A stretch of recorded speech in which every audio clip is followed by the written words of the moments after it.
Yun guys, i-sound check naman natin tong Express 500 Racer ng FKM. Sound check.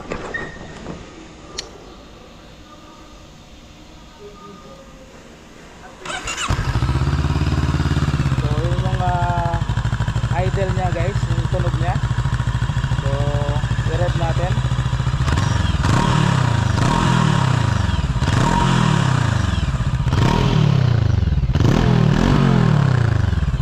So yan ang tunog ng Express 500 Racer ng FKM.